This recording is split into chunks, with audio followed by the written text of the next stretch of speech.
அவைக்கண் வீட்டிற்கும் அனைவருக்கும் முதற்கண் வணக்கத்தை தெரிவித்துக் கொள்கிறேன்.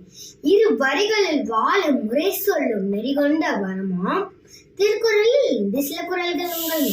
அதிகாரம் 9. விருந்தோம்பல். இருந்தோம்பி இல்வாழ்வது எல்லாம் விருந்தோம்பி வேளாண்மை செய்த பொருட்டு. விருந்தே புறத்த தாக்காணுதல் சாவா மருந்தனிலும் வென்ற பாட் அன்று. வரிவிருந்து வைகளும் ஒவ்வான் வாழ்க்கை பருவந்து பால்படுதல் என்று. வித்து மிடல் வேண்டும் கொல்லோ விருந்தோம்பி மிச்சில் மிசைவான் புலம்.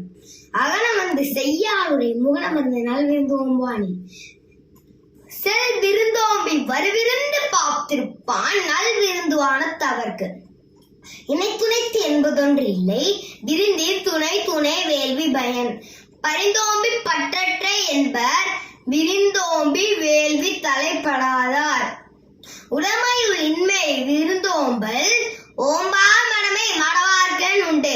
மோப்ப குலையும் மணிச்சம் முகம் திரிந்து நோக்க குலையும் விருந்து. அதிகாரம் 24. புகழ். ஈதல் இசைப்பட வாழ்தல் வல்லது ஊதியம் இல்லை உயிருக்கு. உரைப்பா உரைப்பவை எல்லாம் இறைப்பார்க்கு ஒன்று இவ்வாறு மேல் இருக்கும் புகழ். ஒன்றா உலகத்து உயர்ந்த புகழால் பொன்றாது இருப்பதொன்றில். நிலவரை நீல் புகழாற்றின் புலவரை போற்றாது புத்தேல் உலகு. நத்தம் போல் கேடு முளதாகும் சாக்காடும் வித்தகருக்கு அள்ளால் அரிது.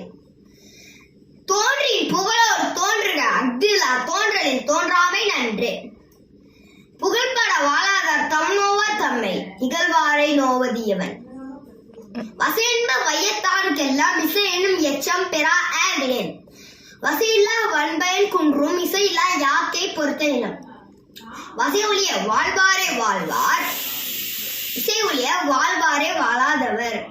செந்தமிழ் செல்வத்திற்குறளின் நித்தமும் சிந்தனை செய்வார் மனமே என்று கூறி விடை பெறுகிறேன். நன்றி, வணக்கம்.